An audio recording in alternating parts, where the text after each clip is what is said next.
افریقہ کا ایک قافلہ، پنجاب کی فیملی، جب یہ صدام ملعون گیا تو امام کی زیارت کے لیے گئے۔ فرماتے ہیں چیکنگ پوسٹس بہت زیادہ تھی، قافلے کو بار بار روکا جاتا تھا، ان کی گاڑی کو چیکنگ ہوتی تھی۔ اس خاتون کا ایک 7 سال کا بیٹا تھا۔ پولیس والوں نے کہا آپ چیکنگ کروائیں، آپ کا بیٹا گاڑی میں سو رہا ہے، سوتا رہے۔ بیٹا سوتا رہا۔ یہ خاتون چیکنگ کروا کے واپس آئی، بیٹا سو رہا تھا۔ جا کر ان کی گاڑی نجف پہنچی۔ کہتی جب بیٹے کو اٹھانا چاہا تو بیٹا اٹھ نہیں رہا۔ فوری ہاسپٹل لے گئے، ہارٹ بیٹ چیک کی، یہ بچہ مر چکا۔ اس کی ماں بہت روئی، ایک ہی بیٹا۔ جنازہ ہوا، نماز ہوئی، اس کو جا کر وادی السلام میں دفن کر دیا۔ اب گھر والوں نے اس کی ماں کو کہا بھائی چلو مولا علی کی زیارت کو، کہا میں نہیں جاؤں گی، میرا بیٹا چھن گیا۔ ہوتا ہے نا، کبھی زیارت پہ جائیں، جن کے بچے سخت ہو جاتے ہیں، مر جاتے ہیں، ناراض ہو جاتے ہیں اہل بیت سے، چھین لیا۔ یہ خاتون مولا علی کی زیارت پہ نہیں گئی، کہا میرا بیٹا امام نے چھین لیا، میں نہیں جاؤں گی۔ قافلہ چلا کربلا، سارا قافلہ امام حسین کی زیارت کو گیا۔ اس خاتون نے کہا میں نہیں جاؤں گی، میرا بیٹا حسین نے چھین لیا، میں کیوں جاؤں؟ ایک ہی تو بیٹا تھا، میں زیارت کرنے کے لیے آئی تھی، مولا نے کچھ دیا نہیں، اوپر سے میری اولاد مجھ سے چھین لی، نہیں گئی۔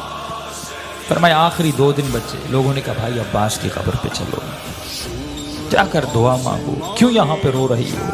رو رو کے کہتی ہے نہیں، یہ باب الحوائج ہے، اگر میرے آقا ہے تو میرا بیٹا مجھے پلٹا دے۔ ایک ہی بیٹا تھا عباس میں، وہ میرا بیٹا چھن گیا، اگر ہیں باب الحوائج مجھے میرا بیٹا واپس کر۔ نہیں گئی۔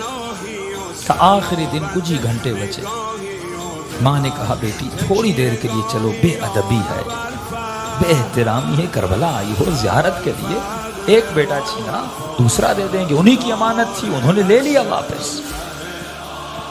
بیٹی کو زبردستی لے گئے۔ یہ کہتی ہے جیسے میں عباس کی قبر کے کنارے پہ گئی، رو رہی تھی، مولا کی قبر کو دیکھ رہی تھی، اور دلی دل میں یا باب الحوائج یا باب الحوائج۔ کہتی ایک مرتبہ میں نے دیکھا ایک 7 سال کا بچہ اماں اماں کر کے دوڑتا ہوا آ رہا۔ کہتی میں پریشان ہو گئی، کہیں شدت غم کی وجہ سے کہ یہ کیفیت تو طاری نہیں ہو کہ اپنے بیٹے کو دیکھ رہی، کہ نہیں آ کے مجھے لپٹا۔ پھر میرے ساتھ جو خواتین تھی انہوں نے دیکھا، ہاتھوں کو چیک کیا، بالکل بیٹا سالم تھا، سب پریشان۔ بچہ رو رہا تھا۔ بچے سے پوچھنے کہ بھائی کہاں تھے، کہاں سے آ رہے ہو؟ کہا میں گاڑی میں سو رہا تھا، جب آنکھ کھلی تو میں نے خود کو لوگوں کی بھیڑ میں پایا، میں رو رو کے اماں اماں کر کے رو رہا تھا۔ چھوٹا سا بچہ، 7 سال کا معصوم بچہ۔ کہتے روتے روتے میں نے دور سے دیکھا ایک گھوڑے سوار ہے، اس کے ساتھ ایک جوان ہے، وہ دونوں آ رہے ہیں۔ مجھ سے پوچھا بیٹے کس کی تلاش میں ہو؟ کہا میری اماں گم ہو گئی۔ اس گھوڑے سوار نے مجھے کہا کہ بیٹے تو گھوڑے پہ سوار ہو جا۔ یہ بچہ کہتا ہے کہ میں نے اپنے بچپنے میں کہا کہ انکل مجھے ہاتھ دیں، میں گھوڑے پہ بیٹھ جاؤں۔